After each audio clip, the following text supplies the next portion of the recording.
Hello everybody, welcome to Coco's Crochet. I'm Litza and I thought it was time for a crochet and chat. I finished all my morning chores. Steve is out visiting his mum and I thought it'd be a good opportunity to just sit down and crochet with a nice cup of coffee, and then I thought, why not hang out with some friends? So here I am inviting you to join me. Grab yourself a drink, something to work on. I'm working on my continuous granny square blanket. Oh my gosh, look how much it's grown, guys, and those great colors. I did finish off the mint that I was working on with you last time, and now I've got the aqua. So I am using my beautiful Marvel 8-ply yarn. Isn't that a gorgeous color? My 5mm hook, which is my preferred hook to use with my 8-ply yarn or DK weight yarn. And I am using this gorgeous little basket that I made ages ago from one of our yarn of the month, trialing a different yarn, which was awesome. So I've been thinking of a few things lately, only because I've gone to my naturopath for a reset. Now, I have known her for about 20 years, and every time I need a reset, whether it be for body, mind, or soul, I end up going to see her, and she always seems to find a way to get me back on track. Now, a lot of you might only, appreciate traditional medicine, and let me tell you, our family does too.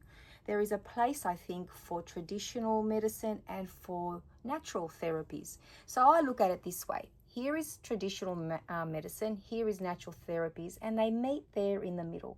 Can you see that little bit in the middle, guys? Was that a Venn diagram? Is that too mathematical? And I have had that point of view now for about 20 years at the very least.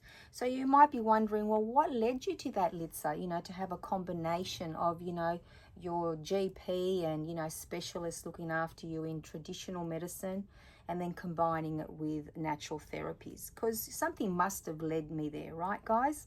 Well, a little bit of medical history for me is when I was 14, I was diagnosed with psoriasis. Those of you that may not know what psoriasis is it's nothing sinister. It is just a skin condition. So it's very, very dry, if you think of it that way. I have been very lucky and very blessed that it's only in certain areas, including my scalp, and it has been managed very, very well over the years.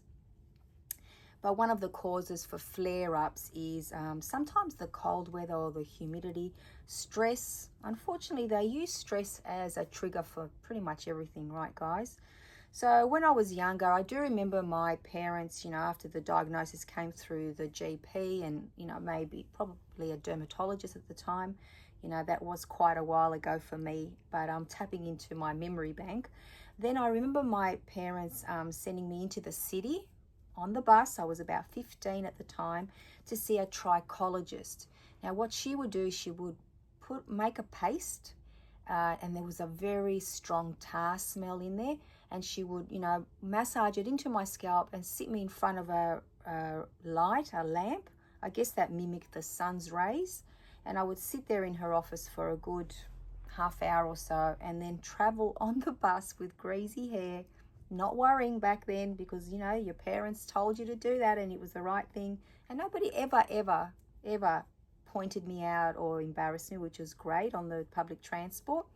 And that went on for a couple of years maybe, and then I used to bring the paste home as well, and I remember having to put a towel, like a bath towel, on my pillow so that it wouldn't rub off, and it was quite greasy, guys, but you know what, it helped soothe the inflammation and the irritation and the scaling of the skin, and for a long time that's what I did. But as you grow older, unfortunately, hormones kick in, and we don't think as straight when we're in our teenage years. Just the thought of putting that gunk in my hair, I thought, no, it's not for me.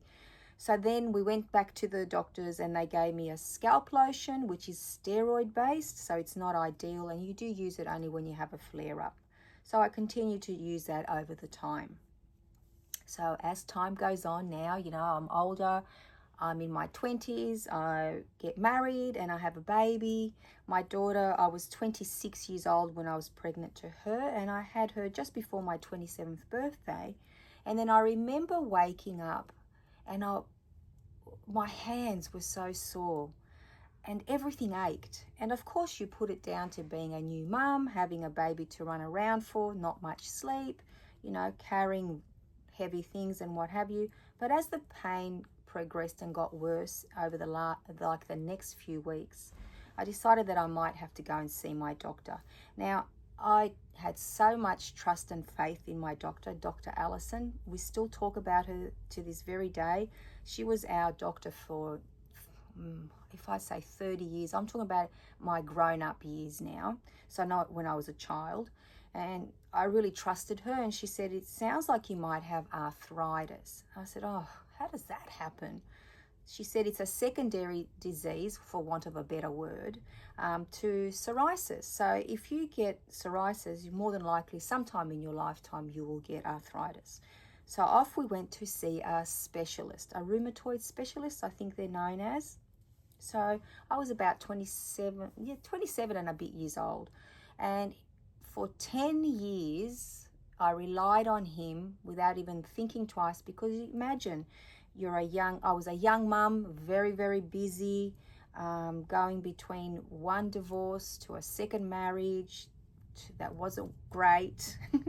And as we said, all these things are stress related, so my stress levels were quite high. So I just wanted a band-aid, a pill that would make the pain go away. So they gave me methotrexate, which some of you may know as a drug for cancer patients. I didn't think twice about it then. I just took it. Every day I would take this tablet, this yellow tablet, I remember it. And as that, didn't cure me, because there's no cure really, but didn't really relieve the pain. For about 7-8 years I persevered, and I kept going back every 6 months to the specialist. And let me tell you, they cost an arm and a leg. I think I remember back then it was about, and we're talking about 20 years ago, $180 a visit, which you had to make in advance 6 months, wait for a couple of hours in the waiting room. Mind you, I had little children waiting for me at home, and I had to go in there just to be seen for 2 minutes and be told, up your dosage. And then one day, he said, okay, this isn't work, because I was like, this isn't really working. So then he added Neoral to the mix, another tablet. And I had to go every month to get my blood test so I could have my liver checked. And I didn't really think about it when I was running and so busy. But then I stopped to think, and I thought, are all these medicines damaging my liver? This is not good. I'm too young for this. Your mind starts to think as you get older, which is great. And then I went back to him and I said, well, this combination, it's been nearly a year. It's not really working. What do we do next? So he said, oh, well, it's time for an injection. So I had to learn to inject myself with methotrexate once a week. I remember the nurse at the hospital wouldn't let me go home until I injected myself. She said, no, because I said, someone else will help me. Can I please leave? And she said, no, this is something that you need to learn. It's your body. You have to do it. I still remember that harsh lesson, but it was a good life lesson too. So I remember bruising myself terribly, but I did inject myself every week, and this continued for probably another 2 years. And then I was done. I just went cold turkey. One day I decided that I wanted to see my children grow up, and I was no longer going to be medicating with myself with such heavy drugs that I had to have a blood test every month to make sure that other body organs were functioning. A little bit of pain in my hands or stiffness was not worth it. So I took myself off these medicines for about 2 years completely. But as you can imagine, the pain didn't go away. And at the time, I was working in a school canteen. I was the school canteen manager for a school. And there came a point where I couldn't use the can opener. And that was a real eye-opener for me. It came to the point where I couldn't lift the sheets off me when I was in bed. That was how unbearable the pain was. And I'm only saying this to you because I know a lot of you suffer from arthritis, and I'm definitely not, complaining, because there is so much worse out there, guys. And I was still grateful that all God had given me was psoriasis and arthritis. But then a friend of mine, she said, why don't you go and see my naturopath? Why are you suffering? Now, at the time, I hadn't really thought about it because, like I said, you don't have time to stop and think. You just carry on and do what you have to do. But I did make that appointment, and it was the best thing I've ever done. I love Helen, my naturopath, so much, and I tell her each and every time I see her. We've become great family friends. She has actually treated every single person in my family. I've recommended her to tens of people, 10, 20, 30, 40 people. I couldn't tell you how many. She's even helped Coco. I'll tell you the story about Coco. You will love this. So when Coco was about maybe 8 years old, it was a Sunday, and our vet was closed, and she had developed like a little ball in her eye, and I was really worried that it was something, you know, that really needed to be attended to straight away. And because Dom, our vet, was closed, I thought there is a local vet that I'll go to rather than the hospital, the animal hospital, which was further away, the drive, and he was literally 5 minutes up the road, to see what he thinks. Now, he told me that that was a ball that she needed to have cut out because it could lead, you know, to further complications, and that I should, you know, organize surgery. And I was like, no thank you, I think I can wait overnight to see our vet. Thank you for your time, and paid him. But on my drive home, I thought, I really don't want to wait overnight. I'm going to ring Helen. And Helen gave me some drops that I put in Coco's water. She said, Lisa, that's a sty. You don't need to get it cut out. We just need to shrink it to help her. It'll heal on its own, but this will help it heal quicker. And I put those drops in her water, just like Helen told me, and that little sty shrunk so quickly, and Coco was out of pain and so relieved. I'm so grateful. I can tell you of other stories that Helen has helped us with, including Steve's heart. About 4 years ago, he had a blockage in two, is it arteries? Is that what they're called? And he had to have a stent put in them. One was like 95% blocked, and the other one was around 45, 50. So they got the one stent in, and then the other one, it somehow popped in there, and we had to wait for it to heal for a few weeks or a couple of months before they could go back in. And they weren't that concerned because the main one was done. And I said, Steve, we're going to see Helen. And Steve said, okay. Now, we knew that through diet and supplements, she would be able to help. And let me tell you, Steve never had to get that second stent put in. The doctors were amazed. He still continues with his, his other meds, like blood pressure, for example. We're not silly. And Helen is the biggest advocate of that. She doesn't replace traditional medicine. She supports it, or she helps you get away through things that aren't that sinister, that you can maintain through other ways, not just drugs or medications. And that's what I love. So going back to me with my arthritis, I went to visit Helen. She knew exactly what I had, psoriatic arthritis, even though the doctors refer to it as rheumatoid arthritis. They didn't believe it was a thing. And anyway, she put me on a very, very life-changing way of eating. And for 2 years, I stuck to it so well. The pain all but nearly disappeared. She supported me with some herbs and different supplements. And let me tell you, for the first time in a very long time, I was actually pain-free. Or at the very least, I can tell you 95% pain-free. My arthritis, psoriasis and arthritis, the flare-ups were far and few in between. And I felt so well within myself. So for me, that was enough to prove that Helen knew what she was doing and that I could trust and rely on her. So my children have seen her, and like I said, many, many friends along the way. Now, I also suffer, which I touched on a while back, on irritable bowel syndrome. I know a lot of us have IBS, and I know I've probably overshared today, but here we're amongst friends, right, guys? No judgments here, a judgment-free zone. So I have been seeing Helen over the time. It is a little bit tricky with IBS, because I don't know if a lot of you know this, but I truly believe this. The bowel is like the main part, like the first brain, not the second brain of the body. So if you can heal your gut, you're 99% of the way there. So this is why I've gone to see Helen this time. I still have issues with my IBS, and it's all my fault. I do acknowledge that, and I do take responsibility for that, but this is why I went to Helen for a reset, and it's been great. I wish I'd brought up the herbs to show you that, just to show you the color of what I'm drinking. This is the dedication that I've made towards my inner health and my well-being and my general health. She tells me what she puts in it, but I never remember. She writes it down, but I haven't got it here. It's actually black. It smells horrific.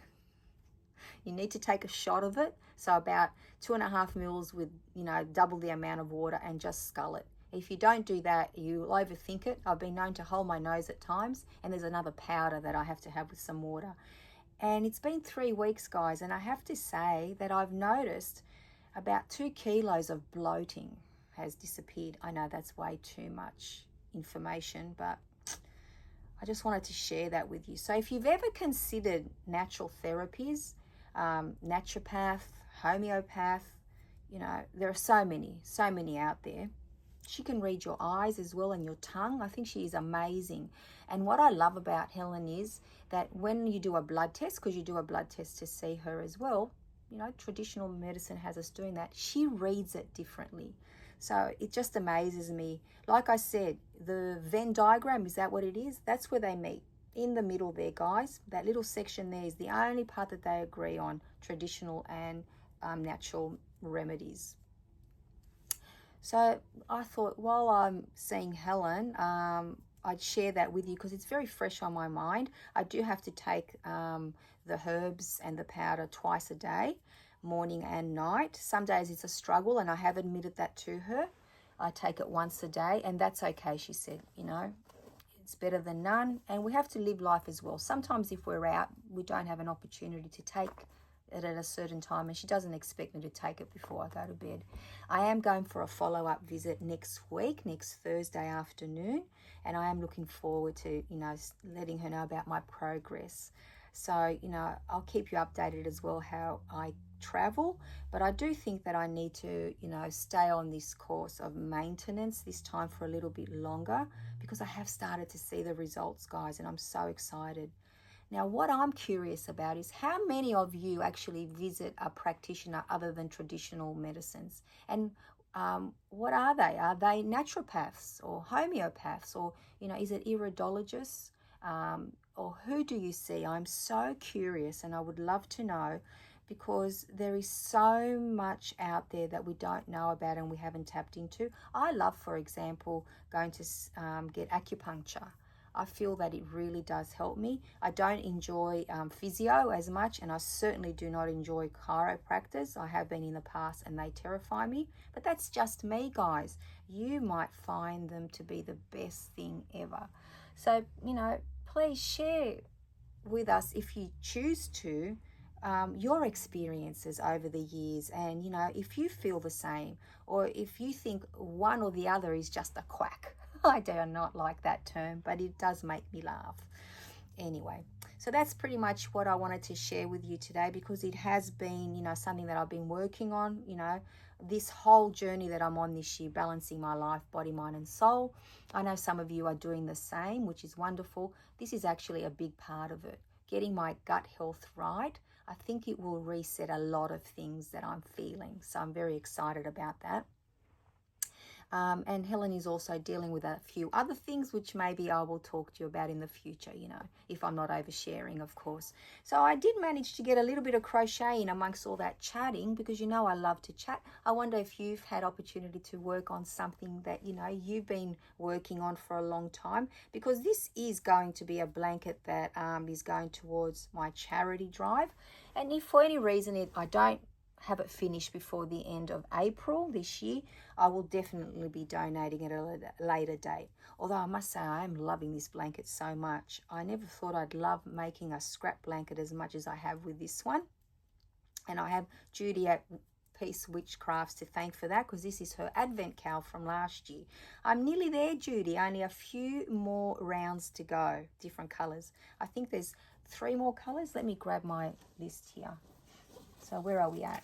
So we've got I'm on day 22, aqua. I've got to do 4 rows of this one, and then I have 5 rows of day 23, and then day 24, 2 rows. So I've got a way to go yet, guys. This may not be completed by April, but that's okay. It is my crochet and chat blanket because I do love working on it with you. It's just very easy to chat and crochet a giant granny square.